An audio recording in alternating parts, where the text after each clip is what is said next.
હાય, શક્તિ એકેડેમીના digital platform પર આપ સર્વ વિદ્યાર્થી મિત્રોનું સ્વાગત છે. આજે આપણે ધોરણ 10 બરાબર એની જે બેચ છે એનું નામ શું છે ભાઈ? યોદ્ધા બેન્ચ. બરાબર ને? તો યોદ્ધા બેન્ચના વિદ્યાર્થીઓ, યોદ્ધાઓ બધા, આજે આપણે વિષય વિજ્ઞાન, બરાબર, વિજ્ઞાન વિષયની અનુક્રમણિકા જોવાના છીએ. એ અનુક્રમણિકા જોઈશું એટલે આપણને તરત ખ્યાલ આવશે કે આપણે સમગ્ર વર્ષ દરમિયાન શેનું અધ્યયન કરવાનું છે, શું ભણવાનું છે. બરાબર? તો ચલો શરૂઆત કરી દઈએ આપણે. તો જે તમારી અનુક્રમણિકા છે, અનુક્રમણિકા, બરાબર, એના 4 ભાગ પડે છે ભાઈ. પહેલું છે રસાયણ વિજ્ઞાન, બરાબર, કે જેને આપણે કેમિસ્ટ્રી કહીએ છીએ. શું કહીએ છીએ? કેમિસ્ટ્રી. બીજું છે જીવ વિજ્ઞાન, કે જેને આપણે કહીએ છીએ બાયોલોજી. શું કહીએ છીએ? બાયોલોજી, બરાબર, ઇંગ્લિશમાં. ત્રીજું છે ભૌતિક વિજ્ઞાન. ભૌતિક વિજ્ઞાનને આપણે શું કહીએ છીએ? ફિઝિક્સ. અને ચોથું છે પર્યાવરણ, એન્વાયરમેન્ટ. ઓકે, એમ સમગ્ર અનુક્રમણિકાના આપણે કેટલા ભાગ પાડ્યા છે? 4 ભાગ પાડ્યા છે. બરાબર, ખબર પડી? અને 4 ભાગની અંદર આપણે આટલું છે ભાઈ: રસાયણ વિજ્ઞાન, જીવ વિજ્ઞાન, ભૌતિક વિજ્ઞાન અને પર્યાવરણ. જોકે ગઈ સાલથી જ આપણો જે સિલેબસ છે એ થોડોક કોલેપ્સ કરવામાં આવ્યો છે. 3 જે ચેપ્ટર્સ હતા તમારા એ ડિલીટ કરવામાં આવ્યા છે. ટોટલ પહેલાં 16 ચેપ્ટર આવતા હતા, પણ એની જગ્યાએ હવે કેટલા આવશે? તમારે 13 ચેપ્ટર ભણવાના છે. એટલે તમારો સિલેબસ અહીંયા નાનકડો કરી દેવામાં આવ્યો છે. બરાબર ને? તો હવે આપણે સારી રીતે ભણવું જ જોઈએ. ચલો, તો રસાયણ વિજ્ઞાન જે છે પહેલું, એની અંદર આપણે એ ભણવાનું છે કે કોઈ પણ કેમિકલ્સ હોય, તમે બધા કેમિકલ્સ જોયા હશે. તમે તમારા ઘરે લીંબુ શરબત બનાવો છો, એ પણ એક રાસાયણિક પ્રક્રિયા છે ભાઈ. તમે તમારા ઘરે કંઈ પણ સબ્જી બનાવો છો, એ પણ એક રાસાયણિક પ્રક્રિયા થઈ. બરાબર ને? તો એવી દરેક રાસાયણિક પ્રક્રિયાઓની આપણે ચર્ચા કરવાની છે. બરાબર? રસાયણ વિજ્ઞાન વિશે થોડી માહિતી ખબર પડી ગઈ તમને? ચલો, પછી જીવ વિજ્ઞાન. જીવ વિજ્ઞાન મતલબ કે આપણી સમક્ષ જે વનસ્પતિ સૃષ્ટિ અને પ્રાણી સૃષ્ટિ બે છે. બરાબર? વનસ્પતિઓ, એમનો વિકાસ કઈ રીતે થાય, એ કઈ રીતે ઉગે છે, એના પોષણ કઈ રીતે મળે છે, આપણે એ જોઈશું. અને એવી જ રીતે આપણે પ્રાણીઓ જે છીએ, પ્રાણીઓની અંદર પણ માણસો આવી જાય, પશુઓ આવી જાય, સૂક્ષ્મ જીવજંતુ આવી જાય. બરાબર? પ્રાણીઓની અંદર આટલા બધા આવી જાય. અને એ લોકો પોતાનું જીવન કેવી રીતે જીવે છે અને પોતાના પોષણ માટે તે લોકો શું કરે છે, કેવી રીતે એ લોકો સર્વાઈવ કરે છે, આપણે એ બધું જોવાના છીએ. બરાબર? પછી એવી જ રીતે છે ભૌતિક વિજ્ઞાન. ભૌતિક વિજ્ઞાન એટલે એના અંગ્રેજીમાં કહેવામાં આવે છે ફિઝિક્સ. અને મોટાભાગના વિદ્યાર્થીઓ જે છે ભાઈ, એની ફિઝિક્સની અંદર જ બહુ માથાકૂટ હોય છે. બરાબર? કે ફિઝિક્સ નથી આવડતું. બરાબર ને? કારણ કે આની અંદર આપણે ઘણું બધું શીખવાના છીએ કે પ્રકાશની પ્રક્રિયાઓ કેવી છે. પ્રકાશ વિશે આપણે અહીંયા માહિતી મેળવવાના છીએ. પ્રકાશ, લાઇટ. બરાબર? સાથે સાથે આપણે ઇલેક્ટ્રિક કરંટ વિશે માહિતી મેળવવાના છીએ, ચુંબકો વિશે માહિતી મેળવવાના છીએ. બરાબર? તો અને છેલ્લું ચેપ્ટર જે છે પર્યાવરણ. હવે પર્યાવરણ એટલે તો શું ભાઈ? તમે લોકો ભણતા જ આવ્યા છો અત્યાર સુધીમાં પર્યાવરણ, હે ને? તો પર્યાવરણ વિશે આપણે એનું ચેપ્ટર આવે ત્યારે જ એની માહિતી મેળવીએ. તો ચલો હવે શરૂઆત કરી દઈએ આપણે. પહેલા જો રસાયણ વિજ્ઞાન જે છે તમારું, એનું મિત્રો પહેલું જ ચેપ્ટર છે રાસાયણિક પ્રક્રિયાઓ અને સમીકરણો. બરાબર? શું છે? રાસાયણિક પ્રક્રિયાઓ અને સમીકરણો. હવે જો આ ચેપ્ટરની અંદર આપણે એવું શીખવાનું છે કે રાસાયણિક પ્રક્રિયાઓ કઈ રીતે થાય છે. બરાબર? કોની વચ્ચે થાય છે, કેવી રીતે થાય છે, રાસાયણિક પ્રક્રિયાઓના પ્રકાર કેટલા છે. જેમ કે જો સંઘટનની પ્રક્રિયા આવશે, વિઘટનની પ્રક્રિયા આવશે, વિસ્થાપનની પ્રક્રિયા આવશે, દ્વિવિસ્થાપનની પ્રક્રિયા આવશે, સંયોગીકરણની પ્રક્રિયા આવશે. બરાબર? રેડોક્સ પ્રક્રિયા આવશે. એવી ઘણી બધી પ્રક્રિયાઓ આવશે. ક્ષારણ શું છે? જેમ કે અમુક લોખંડની વસ્તુઓ તેને ક્ષાર લાગે ને ભાઈ, એને કાટ લાગે છે ને, તો એ કઈ રીતે થાય. તો એ બધું આપણે આ ચેપ્ટરની અંદર શીખવાના છીએ, બરાબર. અને જો આ પહેલું ચેપ્ટર જો તમને આવડી જશે પરફેક્ટલી, રાસાયણિક પ્રક્રિયાઓ અને સમીકરણો, જો પહેલું ચેપ્ટર તમને આવડ્યું તો જ બાકીના બીજા 3 ચેપ્ટર જે છે રસાયણ વિજ્ઞાનના એ તમને આવડશે, બરાબર. રસાયણ વિજ્ઞાનમાં ટોટલ 4 ચેપ્ટર છે ભાઈ. રસાયણ વિજ્ઞાનમાં ટોટલ કેટલા ચેપ્ટર છે? 4. જો આના 4 ચેપ્ટર છે રસાયણ વિજ્ઞાનના. જીવ વિજ્ઞાનની વાત કરીએ તો એમાં પણ 4 ચેપ્ટર છે, બરાબર. ભૌતિક વિજ્ઞાનની વાત કરીએ તો એમાંય 4 અને પર્યાવરણ 1, એટલે થઈ ગયા 4 તરી 12 ને 1 13. ચલો, તો અહીં તમે જોઈ શકો છો કે આ બધું મેં બેકગ્રાઉન્ડમાં લીધું છે, બરાબર. પછી બીજું ચેપ્ટર છે એસિડ, બેઝ અને ક્ષાર. શું તમે તમારા ઘરમાં ટોયલેટ ક્લિનિંગ કરવા માટે, બાથરૂમ ક્લિનિંગ કરવા માટે એસિડનો યુઝ કરો છો? બરાબર, તો કરીએ છીએ આપણે, હે ને, એસિડ. પછી જો તમે લીંબુનો શરબત પીવો છો, અહીંયા તમે જુઓ, આ મોસંબી, નારંગી કે લીંબુ, તમારે જે કહેવું હોય કહો. આનો સ્વાદ કેવો હશે? ખાટો, બરાબર ને. જે પણ વસ્તુ ખટાશવાળી હશે એ બધી કેવી હશે? એસિડિક, બરાબર. તમે તમારા ઘરની અંદર બેઝનો પણ ઉપયોગ કરો છો. બેઝ મતલબ કે તમે સવારે ઉઠ્યા તો પહેલું તમે જે બ્રશ કરો છો એમાં જે તમે ટૂથપેસ્ટ વાપરો છો ને, એ ટૂથપેસ્ટ શું છે? બેઝ છે, બરાબર. કારણ કે આપણે ખાઈએ છીએ ને, ગમે તે વસ્તુ ખાધું તો આખી રાત દરમિયાન હવે જો આપણે જે ખોરાક ખાઈએ છીએ એ કેવો હોય છે? એસિડિક, બરાબર. એના જે કણો આપણા મોઢામાં ચોંટી રહે ને તો એ એસિડ બની જાય છે, બરાબર. અને એસિડ બને એટલે આપણા દાંતને સડવાનું શરૂ કરે છે, બરાબર. અને એટલે જ આપણે એસિડનો વિરોધી કોણ? તો કે બેઝ. એટલા માટે આપણે બેઝને અંદર નાખવો પડે. અને બેઝ તરીકે આપણે શું નાખીએ છીએ? ટૂથપેસ્ટ, જે પણ તમે વાપરતા હોય, બરાબર.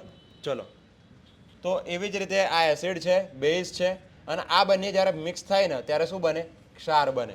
ક્ષાર મતલબ કે તમે તમારા ઘરમાં ક્ષારનો પણ ઉપયોગ કરો છો, જેમ કે મીઠું. મીઠું શું છે? ક્ષાર, સોડિયમ ક્લોરાઇડ, બરાબર. ખબર પડી ગઈ? તો આની અંદર આપણે એસિડ અને બેઝ વિશેની ચર્ચા કરવાના છીએ. એસિડ અને બેઝનો રોજિંદા જીવનમાં ઉપયોગ શું છે એ જોઈશું, બરાબર. પછી પીએચ માપક્રમ આની અંદર આવશે. મહત્વની બાબત એ છે એસિડ અને બેઝની પ્રક્રિયાઓ અલગ અલગ કરવાની છે ભાઈ. એસિડ અને બેઝની ધાતુ સાથેની પ્રક્રિયા, અધાતુ સાથેની પ્રક્રિયા, એસિડ અને બેઝની પોતાની એકબીજાની સાથેની પ્રક્રિયા, પાણી સાથેની પ્રક્રિયા, આવી બધી પ્રક્રિયાઓ કરવાના છીએ. અને સાથે સાથે હું તમને એ પણ જણાવી દઉં કે આ વખતે આપણે થોડા પ્રેક્ટિકલ્સ પણ કરવાના. મિત્રો, એસિડ, બેઝ અને ક્ષાર એની અંદર આપણે ઘણી બધી પ્રક્રિયાઓ જોવાની છે. પીએચ માપક્રમ જોઈશું, બરાબર. પીએચ માપક્રમ મોસ્ટ આઈએમપી છે, ઓકે. ત્યારબાદ હવે આપણે ત્રીજું ચેપ્ટર જોઈએ તો એ છે આપણું ધાતુઓ અને અધાતુઓ, બરાબર. ધાતુઓ જેમ કે લોખંડ, પછી તાંબુ, ચાંદી, સોનું, આ બધું શું છે ભાઈ? ધાતુઓ છે, બરાબર. મેટલ કહેવાય. અને એ ધાતુઓ, અને પછી બીજું કે અધાતુઓની વાત કરીએ તો અધાતુઓની અંદર કોણ આવી જાય? તો કે ભાઈ ચૂનો છે, સલ્ફર છે, કાર્બન છે. તો આ બધી વસ્તુઓ અધાતુની અંદર આવી જાય છે ભાઈ. તો ધાતુઓ અને અધાતુઓ વચ્ચેની પ્રક્રિયાઓ આપણે જોવાની છે. ધાતુઓ અને અધાતુઓ કેવી રીતે મેળવવામાં આવે છે એ જોવાના છીએ આપણે. ભુંજન નામની પ્રક્રિયા છે, કેલ્સિનેશન નામની પ્રક્રિયા છે, બરાબર. વિદ્યુત વિભાજનની પ્રક્રિયાઓ છે. આવી બધી આપણે પ્રક્રિયાઓની ચર્ચા કરીશું. ધાતુઓ જમીનમાંથી કેવી રીતે મેળવવામાં આવે છે, એનું શુદ્ધિકરણ કેવી રીતે થાય છે, બરાબર. એના ઉપયોગો શું છે, એના ગુણધર્મો શું છે, આપણે એ જોવાનું છે. જેમ કે ધાતુઓ હોય તો ધાતુ રણકાર ઉત્પન્ન કરે છે, ધાતુમાંથી વીજળી પસાર થાય, ધાતુમાંથી તાપ પસાર થઈ શકે. તાપ મતલબ કે ગરમી પસાર થઈ શકે, બરાબર. જ્યારે અધાતુમાં એવું બધું ન થાય, બરાબર ને. આપણે જોવાના છીએ. એના પછી છે ચોથું ચેપ્ટર, કાર્બન અને તેના સંયોજનો. આ ચેપ્ટર બહુ મજાનું છે ભાઈ. અહીંયા કાર્બન, તમને ખબર જ છે કે ભાઈ આપણું શરીર જે છે એ મોટાભાગે કાર્બનનું બનેલું છે ભાઈ, બરાબર. કાર્બન જે છે એ જીવનમાં કેટલો ઉપયોગી છે આપણે એની અહીંયા ચર્ચા કરીશું. કાર્બનના જે સ્વરૂપો છે, બરાબર. કાર્બનમાંથી methane, ethane, propane, butane, pentane, hexane, heptane, octane, nonane, decane, આ બધી વસ્તુ બને છે, બરાબર. પછી જે તમે રોજિંદા જીવનમાં સાંભળતા હશો કે આ માણસ પીને આવ્યો, બરાબર, દારૂ પીને આવ્યો, તો એ દારૂની પ્રક્રિયા પણ એની અંદર આપેલી હશે, બરાબર. ખબર પડી? દારૂની અંદર એસિડ મિક્સ થાય તો શું બને? તો એસ્ટર બની જાય, અને પાણી છૂટી જાય, બરાબર ને. એટલે કોઈને વધારે થઈ ગયું હોય તો તમે એને ખાટું ખવડાવી દો તો ઉતરી જાય, બરાબર ને. આ વસ્તુ પણ આપણે એની અંદર શીખીશું, બરાબર. પછી જે તમે મંચુરિયન ખાવા જાઓ છો, મંચુરિયન રાઈસ, હે ને, તો એ મંચુરિયન રાઈસની અંદર જે સરકો વાપરવામાં આવે છે, સરકો તમે જોયો, વિનેગર, એક વ્હાઇટ કલરની બોટલ હશે કે જેમાં એકદમ ટ્રાન્સપરન્ટ પ્રવાહી હશે, મતલબ પાણી જેવું પ્રવાહી હશે, બરાબર. એ થોડુંક એડ કરવામાં આવે છે, એને કહેવાય વિનેગર, સરકો, બરાબર. એ કેવી રીતે બને છે એની પણ અહીંયા ચર્ચા કરવાની છે. સાબુની પ્રક્રિયા, હા, સાબુનીકરણ નામની પ્રક્રિયા અહીંયા આવશે. સાબુ કેવી રીતે કાર્ય કરે છે, કેમ મેલ કાઢવા માટે સાબુ જ કેમ વપરાય. પછી સાબુ છે, પછી આના જેવું ડિટર્જન્ટ પણ છે, બરાબર. ડિટર્જન્ટ મતલબ કે તમે જે ભૂક્કી વાપરો છો ને કપડાં ધોવા માટે, એ તો એની અહીંયા ચર્ચા કરવાની છે. ખબર પડી ગઈ. પછી અહીંયા અલગ અલગ વસ્તુનું બંધારણ પણ છે, જેમ કે કાર્બનમાં જે મિથેન છે તો મિથેનનું બંધારણ CH4, પછી એવી રીતે ઇથેન છે તો ઇથેનનું બંધારણ C2H6. તો બંધારણો પણ આપણે શીખવાના છે, અને આ બહુ મજાનું ચેપ્ટર છે. થોડુંક તમે ગેમ રમતા હશો ને એવું લાગશે આની અંદર, બરાબર. ચલો, તો આ તો આપણું કેમિસ્ટ્રી, રસાયણ વિજ્ઞાન, અને હવે જીવ વિજ્ઞાનની શરૂઆત કરી દઈશું આપણે. તો જીવ વિજ્ઞાનમાં જે 5મા નંબરનું ચેપ્ટર છે ત્યાંથી સ્ટાર્ટ થાય છે, જૈવિક ક્રિયાઓ. અને આ ચેપ્ટરની અંદર આપણે ભણવાના છીએ મનુષ્યનું જે આખું શરીર છે, બરાબર, એના વિશે લગભગ બધી જ માહિતી આપણને એક મોટી માહિતી મળી જાય એવું આ સરસ મજાનું ચેપ્ટર છે ભાઈ, બરાબર. અને આની અંદર આપણે ભણવાના છીએ સૌથી પહેલાં તો જો આ આપણું ડાયજેશન સિસ્ટમ, પાચન તંત્ર, આપણને પોષણ કઈ રીતે મળે છે. એટલે કે અહીંથી ખોરાક જ્યારે અંદર જાય ત્યારે અહીંયા અન્નનળીથી જઠરમાંથી નાના આંતરડામાં, મોટા આંતરડામાં, અને મોટા આંતરડામાંથી પછી બહાર, બરાબર. જે પચ્યું ના હોય બધું ક્યાં જતું રહે? બહાર. તો એવું જ રહેવાનું ને ભાઈ. આપણે દરરોજ સવારમાં અપાચિત ખોરાકને બહાર કાઢીને આવીએ જ છીએ કે નહીં? કેટલાક લોકોને સાંજનો ટાઈમ હશે, કેટલાક લોકો 2 દિવસે એક વખત કચરો સાફ કરતા હશે. અમુક વખત જો વધારે પડતો કચરો ભેગો થઈ જાય ને એવું થાય તો દિવસમાં 2-3 વાર જવાનું થાય, તો એને આપણે કહીએ છીએ ડાયરિયા, લૂઝ મોશન, બરાબર. ચલો, પછી એવી જ રીતે આપણે કિડનીનું શું કાર્ય છે? કિડની ખબર છે, આપણો એક ગાળણ એકમ કહેવાય કે જે આપણા રુધિરને શુદ્ધ કરે છે, અને રુધિરમાંથી જે નાઇટ્રોજનયુક્ત ઉત્સર્ગ દ્રવ્યો જે છે, નાઇટ્રોજન જેવા જે નક્કામાં દ્રવ્યો કહેવાય આપણા શરીર માટે, એને આ કિડની રેક્ટિફાય કરે છે, એને શુદ્ધ કરે છે, અને એમાંથી નાઇટ્રોજનયુક્ત દ્રવ્યોને બહાર કાઢીને પછી મૂત્ર માર્ગે એને બહાર કાઢી નાખે છે, બરાબર. તો એ વિચારો આ કિડનીનું કાર્ય કેવું હશે કે એમાં લાલ રંગનું રુધિર જાય અને આપણો જે પેશાબ આવે છે એ કેવા રંગનો આવે? પીળો અથવા સફેદ રંગનો, બરાબર. તો આ કેવું ગાળણ કરતું હશે, અને આની અંદર એવી તો કેવી ગળણી હશે આની અંદર કે લાલ રંગના રુધિરમાંથી એ નક્કામો જે પદાર્થ હતો એને કાઢી નાખે, અને એ પાછો કેવા રંગનો? પીળો અને સફેદ રંગ જેવો, બરાબર ને, પાણી જેવું, ઇન શોર્ટ પાણી જેવું એ બધું બહાર કાઢે છે. અને એ જરૂરી છે ભાઈ, એ વસ્તુ રોકી પણ ન રખાય. તો જો તમે રોકી રાખો તો કિડનીની અંદર પથરી થાય, બરાબર. પછી એવી જ રીતે આપણું હાર્ટ છે, હાર્ટ કેવી રીતે કામ કરે છે એ જોઈશું આપણે, બરાબર. હૃદય કેવી રીતે કામ કરશે એ જોવાના છીએ. પછી આપણા ફેફસાની અંદર આપણે ઓક્સિજન લઈએ છીએ, કાર્બન ડાયોક્સાઇડ બહાર કાઢીએ છીએ, એ બધી વસ્તુની અહીંયા ચર્ચા કરવાની છે. ચલો આગળ વધીશું હવે.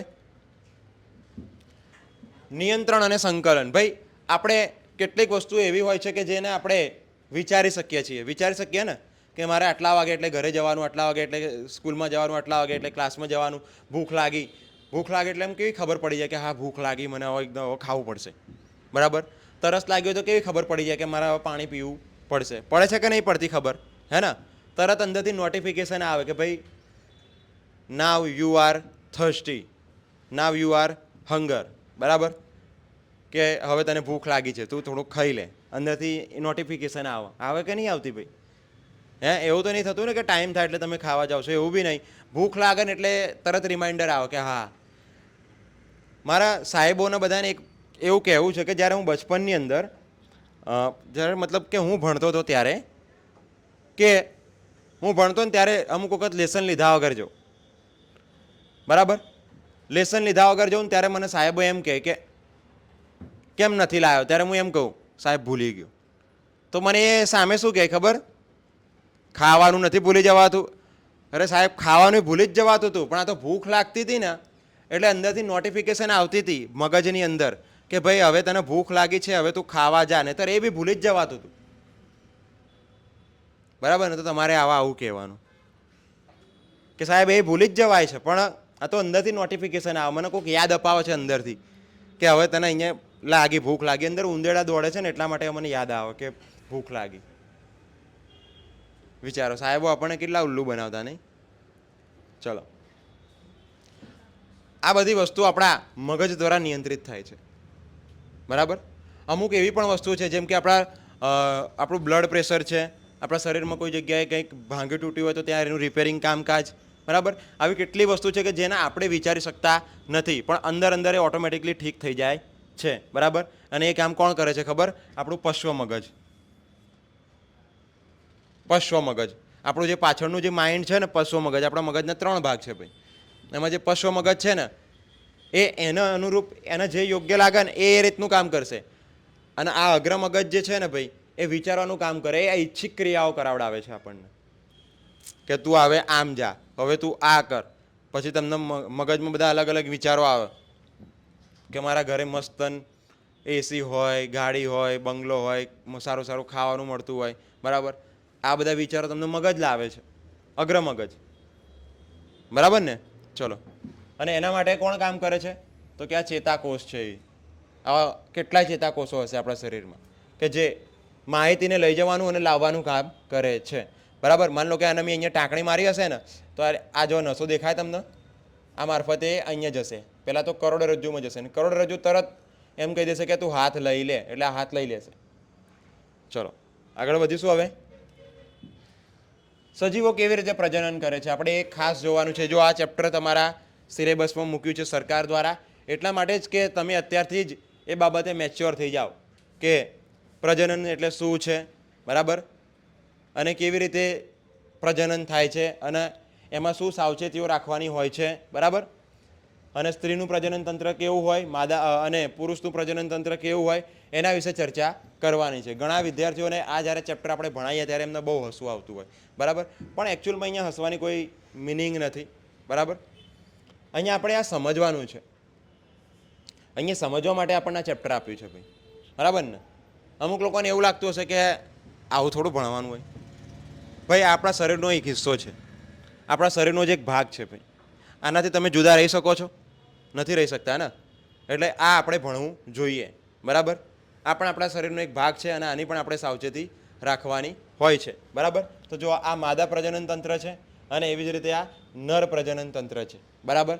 એમાં કઈ રીતે બધી વસ્તુઓનું નિર્માણ થાય છે અને શું છે આપણે એ જોઈશું એ ચેપ્ટરની અંદર. બરાબર. પછી આ ગર્ભ ધારણ કરે ત્યારે શિશુ આવી રીતે એમાં ઉત્પન્ન થાય છે. બરાબર. જ્યારે નરના શુક્રકોષો જે માદાના અંડકોષો સાથે ફલિત થાય ત્યારે ગર્ભ ધારણ થાય છે અને પછી શિશુનું નિર્માણ થાય છે અને શિશુ ધીરે ધીરે 9 મહિના માતાના ગર્ભમાં રહ્યા બાદ એ પૃથ્વી પર આગમન કરે છે. બરાબર. ચલો આગળ વધીશું. આનુવંશિકતા અને ઉદ્વિકાસ. આનુવંશિકતા અને ઉદ્વિકાસ. ભાઈ તમે એવું જોયું હશે અને એવું સાંભળ્યું હશે કે કોઈક નાના બાળકનો જન્મ થાય ત્યારે તમે એમ કહેતા હશો કે ભાઈ આ તો એના મમ્મી ઉપર ગયો છે કે આ તો એના પપ્પા ઉપર ગયો છે. તો આપણે આનુવંશિકતા અને ઉદ્વિકાસ નામનું જે ચેપ્ટર છે ભાઈ, આનુવંશિકતા ઉદ્વિકાસની અંદર આપણે તમે કદાચ એ સાંભળ્યું હશે કે ભાઈ આ નાનું બાળક જન્મ્યું ત્યારે તમે એમ જોયું હોય કે ભાઈ આ છોકરો જે જન્મ્યો એ એના પપ્પા ઉપર ગયો છે અથવા તો એના મમ્મી ઉપર ગયો છે કે એના પપ્પા ઉપર ગઈ કે એના મમ્મી ઉપર ગઈ. બરાબર ને. તમે આવું સાંભળ્યું હશે. કેટલાક લોકોને એવું હશે કે એના પપ્પાની જે પ્રમાણેની ચાલવાની સ્ટાઇલ હશે એ પ્રમાણે એમનું બાળક ચાલતું હશે. બરાબર. કેટલાક લોકોને એવું હોય કે એના પિતાજીને અહીંયા આખી ટાલ આવી જતી હોય તો બાળકને પણ એ રીતનું વારસામાં મળે છે ભાઈ. બરાબર ને. તો એ વારસાગત વસ્તુ છે. આપણે નહીં કહેતા કે આ વારસાગત ઉતરી આવ્યું હે ને. તો એવી જ રીતે તમારું જે બ્લડ ગ્રુપ છે તો એ પણ એ રીતે જ આવે છે. બરાબર. તો એ કોના કારણે, એ બધું કોના કારણે આવે છે? આનુવંશિકતા અને ઉદ્વિકાસ. એટલે એ આનુવંશિકતાની અંદર આવી જાય છે. શેમાં આવી જાય છે? આનુવંશિકતાની અંદર. અહીંયા આપણે એ જોઈશું કે જો જે પુરુષ છે, બરાબર, પુરુષની અંદરથી જે રંગસૂત્ર નીકળે છે, બરાબર, બે રંગ 23 જોડ રંગસૂત્ર હોય, બરાબર. એમાંથી આનું એક જોડ રંગસૂત્ર અને આનું એક જોડ રંગસૂત્ર, આ માદાનું એક જોડ રંગસૂત્ર, પુરુષનું એક જોડ રંગસૂત્ર, બરાબર. આનું હોય છે એક એક્સ અને વાય. આનું હોય છે એક્સ અને વાય. અને આના બંને રંગસૂત્રો કેવા હોય છે? એક્સ અને એક્સ, બરાબર. જ્યારે આનો એક્સ અને આનો એક્સ જ્યારે મિક્સ થશે ત્યારે શું બનશે? X x. એટલે પાછું આ શું બની? પુત્રી. તો એમના ઘરે પુત્રીનો જન્મ થશે, બરાબર. પણ હવે જ્યારે આનું એક્સ અને આનો પણ એક્સ, આ એક એક્સ જ છે ભાઈ, તો આ બંને મિક્સ થઈને શું બનશે? X x. તો એક્સ એક્સ એટલે શું કહેવાય? પુત્રી, બરાબર. પછી જો આનો વાય અને આનો એક્સ મિક્સ થશે તો શું બનશે? X Y. એટલે શું બનશે? પુત્ર, બરાબર.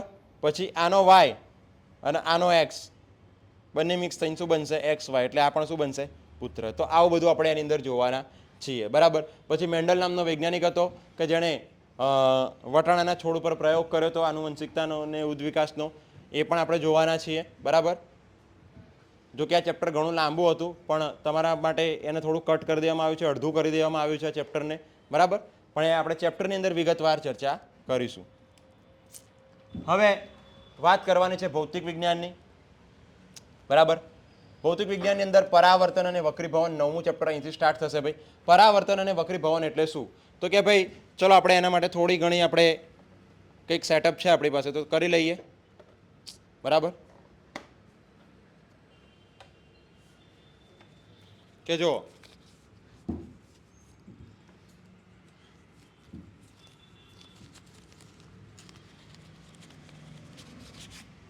મારી પાસે અહીંયા છે આ લેન્સ, અંતર્ગોળ લેન્સ તમે જોઈ શકો છો, બરાબર. અને આ છે લાઇટ, લેઝર લાઇટ. એક મિનિટ.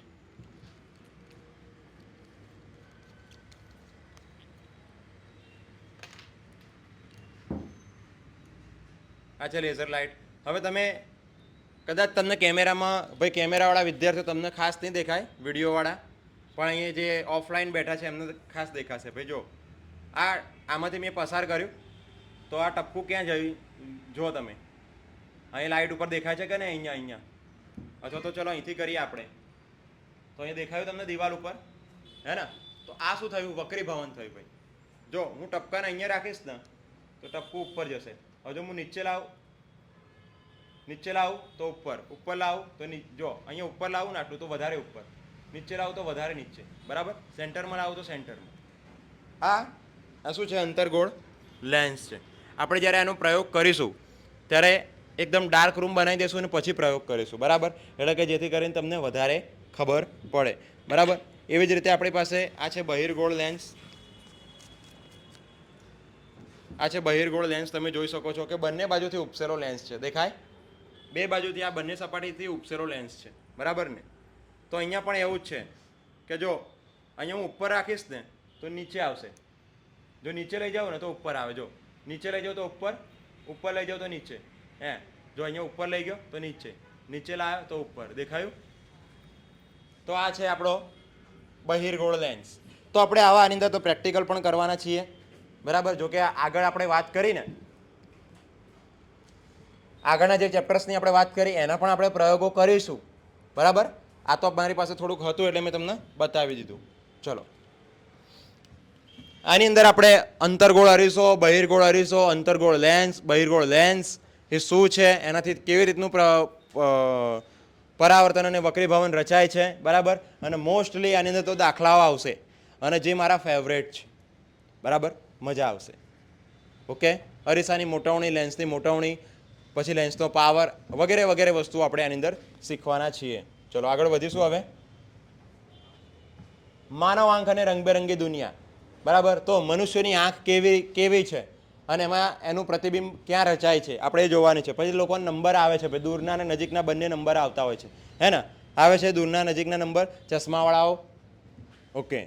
તો એ પણ આપણે આની અંદર જોવાના છીએ. લઘુ દ્રષ્ટિની ખામી, ગુરુ દ્રષ્ટિની ખામી, પછી પ્રિઝમ વડે પ્રકાશનું વિભાજન એ આપણે આની અંદર જોઈશું. તારાઓ કેમ ટમટમે છે, રાત્રે તમે તારાઓ જોતા હોય તો કેમ ટમટમતા હોય છે, બરાબર. પછી વહેલો સૂર્યોદય અને મોડો સૂર્યાસ્ત કેમ થાય છે. પછી જ્યારે સૂર્યોદય થતો હોય અથવા તો સૂર્યાસ્ત થતો હોય ત્યારે આકાશનો રંગ જે છે એ લાલ કેમ પડી જાય છે, બરાબર, એ જોઈશું. પછી દિવસ દરમિયાન જે આપણો આકાશ છે એ વાદળી રંગનું જ કેમ હોય છે એ પણ આપણે જોવાના છીએ, બરાબર. ઘણી બધી ફેક્ટ છે કે જે આપણે જોઈશું. ચલો આગળ વધીએ. હવે વિદ્યુત, વન ઓફ માય ફેવરિટ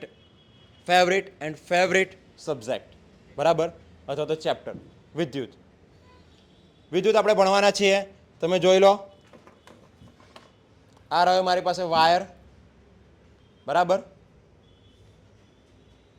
આવું બધું આવશે એની અંદર. આ સર્કિટ છે, તમે જુઓ કે આ સેલ, પ્લસ છેડો, માઇનસ છેડો, પ્લસ છેડો અહીંયા લગાડ્યો, માઇનસ છેડો અહીંથી ક્યાં ગયો ભાઈ, આને કહેવાય કી. આ છે આપણી સ્વિચ, આ એક જાતની સ્વિચ છે ભાઈ, બરાબર. આ સ્વિચ કેવી છે, ઓન છે અત્યારે. જો આને હું આમ હટાવી લઉં તો ઓફ થઈ જાય. આ છેડો આમથી આમ ઉપર કરી દઉં ને તો ઓફ થઈ જાય, પણ આમ કરી દઉં તો એ ઓન થઈ જાય. એટલે અહીંયાથી કરંટ પસાર થઈને અહીંથી આમ આવશે, પછી આ ગોળામાં, પછી ગોળો પ્રજ્વલિત થશે. ખબર પડી? તો વિદ્યુતની અંદર આપણે એ શીખવાના છીએ કે ઇલેક્ટ્રિક કરંટ શું છે, વિદ્યુત પ્રવાહ એટલે એને વિદ્યુત પ્રવાહ કહેવાય. વિદ્યુત પ્રવાહ શું છે, વિદ્યુત સ્થિતિમાન શું છે, બરાબર, અવરોધ શું છે, અવરોધકતા શું છે, પછી વિદ્યુતનું તાપીય અસર કેવી હોય, બરાબર, એ જોઈશું આપણે. અને આની અંદર પણ આપણને ઘણા બધા દાખલાઓ આવશે. જો કે જે ઇન્ટરેસ્ટથી ભણશે આને તો એને વધારે મજા આવશે, બરાબર. વિધાઉટ ઇન્ટરેસ્ટ જો તમે ભણશો તો નહીં મજા આવે. આ ચેપ્ટર સેવા છે. આગળ વધીશું. હવે વિદ્યુત પ્રવાહની ચુંબકીય અસરો. હવે વિદ્યુત પ્રવાહની ચુંબકીય અસરોની અંદર શું આવશે વિદ્યાર્થી મિત્રો, કે જ્યારે વીજળી પસાર થતી હોય ત્યારે એની જોડે જોડે ચુંબક પણ હોવું જોઈએ, બરાબર. મતલબ કે એક બાજુ વીજળી અને એક બાજુ ચુંબક, બંનેની આપણે અહીંયા ચર્ચા કરવાની છે, બરાબર ને. જો આ રહ્યું આપણી પાસે ચુંબક, નોર્થ સાઉથ વાળું દેખાયું, ઓકે. પછી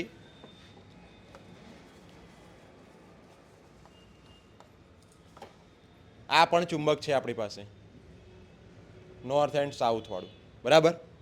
પછી જોડે જોડે નાનું એવું આપણી પાસે કંપાસ બોક્સ પણ છે, જુઓ.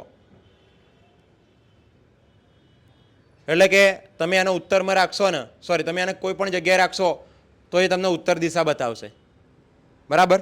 પછી ઉત્તર દિશા આપણને ખબર પડે તો એના એકોર્ડિંગ આપણે દક્ષિણ અને પૂર્વ પશ્ચિમ જાણી શકીએ છીએ. હવે અહીંયા આપણે એવું કરવાનું છે કે કોઈ પણ એક લોખંડનો સળિયો હોય કે કોઈ પણ એક લોખંડનું કંઈક ગમે તે પદાર્થ હોય, બરાબર. જો એના ઉપર તમે ખુલ્લો વાયર વીંટાળી દો તાંબાનો અને પછી એમાંથી વીજળી પસાર કરો તો થોડાક સમય પછી એ જે સળિયો હતો એ શું બની જશે, ચુંબક બની જશે, બરાબર. આને કહેવાય વિદ્યુત પ્રવાહની ચુંબકીય અસરો. મતલબ કે ચુંબક દ્વારા વિદ્યુત પણ પેદા થાય અને વિદ્યુત દ્વારા ચુંબક પણ પેદા થાય છે. આપણે એ આની અંદર જોવાના છીએ. જો કે આની અંદર ઘણા બધા ટોપિક્સ બીજા હતા, જેમ કે વિદ્યુત મોટર, વિદ્યુત જનરેટર, એવા ઘણા બધા ઇન્ટરેસ્ટિંગ ટોપિક્સ હતા, પણ આ વખતે એ ડિલીટ મારવામાં આવ્યા છે. એટલે આ ચેપ્ટર પણ તમારું નાનું કરી દેવામાં આવ્યું છે, બરાબર. હવે આપણું જે છેલ્લું ચેપ્ટર છે એના તરફ આગળ વધીએ તો છેલ્લું ચેપ્ટર છે આપણું પર્યાવરણ. શું છે? પર્યાવરણ. પર્યાવરણની અંદર તમે જુઓ કે ખાસ કરીને આ ઓઝોન સ્તરમાં પડેલું ગાબડું અહીંયા બતાવે છે. ઓઝોન સ્તર, જેમ કે આ સૂર્ય છે ભાઈ, તો સૂર્યમાંથી આવતા જે પારજાંબલી કિરણો છે, અલ્ટ્રાવાયોલેટ કિરણો, યુવી રેઝ, અલ્ટ્રાવાયોલેટ કિરણો, બરાબર, સૂર્યમાંથી આવે છે. અને એ કિરણો જ્યારે અહીંયા તમે જોઈ શકો, આ ઓઝોનનું સ્તર દેખાય મસ્તન. તો આ આ સૂર્યમાંથી આવતા અલ્ટ્રાવાયોલેટ કિરણો છે ને ભાઈ, એ આપણા માટે સારા નથી. આનાથી આપણને નુકસાન થાય, બરાબર. આનાથી આપણને કેન્સર થઈ શકે છે સ્કિનનું, આનાથી છોડ પણ બળી જાય, બરાબર. એટલા માટે આ ઓઝોન સ્તર જે છે એ શું કરે, આવા અલ્ટ્રાવાયોલેટ કિરણો જેવા આવતા હોય એને પાછા મોકલી દે કે ચલો જાઓ, પાછા જાઓ, ચલો પાછા જાઓ, પાછા જાઓ, બરાબર. એટલે અહીંયા આપણું રક્ષણ કરે છે. આ શું કરે છે? આપણું રક્ષણ કરે છે. પણ આપણે માણસ સુધારવાના નથી. કેમ? કારણ કે તમે જો અહીંયા કેટલું પ્રદૂષણ, જો આ ધુમાળા કર્યા, જો કર્યા? એમાંથી ખાસ કરીને જે ક્લોરોફ્લોરોકાર્બન છે, ક્લોરોફ્લોરોકાર્બન CFC, આ આપણા એસીમાંથી અને રેફ્રિજરેટર ફ્રીજમાંથી નીકળે છે અને આ કાર્બન નીકળીને ક્યાં પહોંચે છે? પૃથ્વી પરથી અહીંયા આવશે ઓઝોન જોડે. અને આ જે ઓઝોન હશે ને બિચારો ઓઝોન, એ ઓઝોનને એ મારી નાખશે. બરાબર? આ જે ક્લોરોફ્લોરોકાર્બન આવી રહ્યો છે, આ ક્લોરોફ્લોરોકાર્બન એ ઓઝોનને મારશે, એટલે કે ઓઝોનને હટાવશે. એટલે ઓઝોનને હટાવી દીધો. આવો ઘણા બધા ઓઝોનના સ્તરને હટાવ્યા. એટલે અહીંયા તમે જો આટલું મોટું ગાબડું પડી ગયું, આટલા ભાગમાંથી ઓઝોન છે જ નહીં. હવે અહીંયા ઓઝોન નથી. હવે અહીંયા ઓઝોન ના હોય તો સૂર્યના કિરણો સીધા અહીંયા એન્ટર થઈ જાય કે ના થઈ જાય? હે ને? પછી અહીંયા આપણને અલ્ટ્રાવાયોલેટ કિરણોનો સામનો કરવો પડે કે ના કરવો પડે? બરાબર ને? તો ઓઝોનના સ્તરનું નિર્માણ કેવી રીતે થાય છે, ઓઝોન વાયુ શું છે અને આપણે શું સાવચેતી રાખવાની એ આપણે ભણીશું. પ્રદૂષણ શું છે, કેટલા પ્રકારના પ્રદૂષણો છે, એ વિશે આપણે વિસ્તૃત ચર્ચા કરવાના છીએ. અને વિદ્યાર્થી મિત્રો, હું બને એટલો ઝડપથી તમારો સિલેબસ પૂર્ણ કરીશ અને પછી રિવિઝન પણ કરીશ. બરાબર? આપણે 2-3 વાર રિવિઝન પણ કરી દઈશું. આ વખતે આપણે પેપર સોલ્વ પણ કરીશું. ગાલા એસાઇનમેન્ટ પછી જે બીજા અન્ય પ્રકાશનોના જેટલા પણ એસાઇનમેન્ટ આવે છે કે જે પેપર્સ આવે છે એ પણ આપણે અહીંયા સોલ્વ કરવાના છીએ. દર શનિવારે કાં તો રવિવારે તમારી ટેસ્ટનું આયોજન પણ રહેશે. બરાબર? અઠવાડિક પરીક્ષાનું આયોજન પણ રહેશે. અને છેલ્લે જેનું પરફોર્મન્સ સારું હશે એવી આપણે પહેલાં એક ટેસ્ટ લઈશું 100 માર્ક્સની બધા જ વિષયોની. જેનું પરફોર્મન્સ સારું હશે એને એક મેડલ પણ આપવામાં આવશે. એટલે વિદ્યાર્થી મિત્રો, અત્યારથી જ તમે તૈયારીમાં લાગી જજો. બરાબર? અને હા, બીજું હું તમને એ કહી દઉં કે ભાઈ, તમને કોઈ પણ ડાઉટ્સ હોય, કંઈ પણ તકલીફ હોય મારા સબ્જેક્ટની અંદર, તો તમે મને બને તો ક્લાસની અંદર જ જણાવી દેજો કે સર આ નથી ફાવતું કે પેલું નથી ફાવતું. રાઈટ? પાછળથી તમે કહેશો તોય હું શીખવાડીશ, એનું મને ના નથી. પણ તમારે શું કામ મોડું કરવું ભાઈ? ના ખબર પડતી હોય તો તરત કહી દેવું ને. બરાબર? પાછળથી તમને જ નુકસાન થાય. તો તમને પણ કંઈ ખબર ન પડતી હોય તો મને તમે જણાવતા રહેજો. અને બિલકુલ આપણે અચકાવવાનું નથી. આપણે બધા મિત્રો જ છીએ. બરાબર? હું કંઈ તમારો સાહેબ નથી. સમજ્યા? આપણે બધા ફ્રેન્ડ જ છીએ. એટલે તમારે મને જે પણ કંઈ શંકા હોય, કંઈ પણ હોય, કંઈ બી બાબત હોય, તમારે મને બિંદાસ્ત જણાવી દેવાનું, દિલ ખોલીને. ઓકે? કે જેથી કરીને હું તમારી જે સમસ્યાઓ છે એનું નિવારણ લાવી શકું. અને આપણે આ વખતે દરેક વિદ્યાર્થી મિત્રોએ ખૂબ જ મહેનત કરવાની છે. અને ધોરણ 10માં જે 2025-26ની જે પરીક્ષા આવશે એની અંદર આપણે ડંકો વગાડવાનો છે. રાઈટ? તો હવે આપણે જ્યારે પણ મળીશું ત્યારે પહેલા ચેપ્ટરથી શરૂઆત કરીશું. બરાબર? અને ડે 1થી જ પહેલા જ દિવસથી આપણે એવી શરૂઆત કરવી છે કે કોઈ કચાશ રહી જવી જોઈએ નહીં. મારું બધું જ ફોકસ હું ભણવામાં જ રાખીશ એવું તમારે નક્કી કરવાનું છે. અને હું કોઈ પણ વસ્તુ હશે તો એને હું શીખ્યા વગર રહીશ નહીં એવું તમારે નક્કી કરવાનું છે. અને દરેક વસ્તુ પર હું પૂરેપૂરું ધ્યાન આપીશ. મારા ભણતરમાં પૂરેપૂરું હું ધ્યાન આપીશ. આ વર્ષ હું મારી જાતને મહેનતની અંદર નિચોડી નાખીશ. બરાબર? તમારે આવી રીતે જ એક એવા દ્રઢ નિશ્ચય સાથે દરરોજ આવવાનું છે. જ્યારે પણ તમે અહીંયા એકેડેમીની અંદર આવો છો ત્યારે તમારે એવી રીતે જ આવવાનું, એક પોઝિટિવ એટીટ્યૂડ સાથે જ કે આજે તો હું શીખીશ, મસ્ત શીખીશ. અને જો તમે શીખશો અને તમને આવડશે ત્યારે તમારી અંદર એક પોઝિટિવ વાઇબ્સ આવશે કે હા મને આવડ્યું, મને મજા આવી. તો એ પણ એક આનંદ જ છે ભાઈ. બરાબર? તો આપણે એન્જોય કરતાં ભણીશું. તો હવે મળીશું આપણે આપણા આવનારા નેક્સ્ટ લેક્ચરમાં પહેલા ચેપ્ટરની સાથે. ત્યાં સુધી તમે જોડાયેલા રહો શક્તિ એકેડમી સાથે. Thank you so much.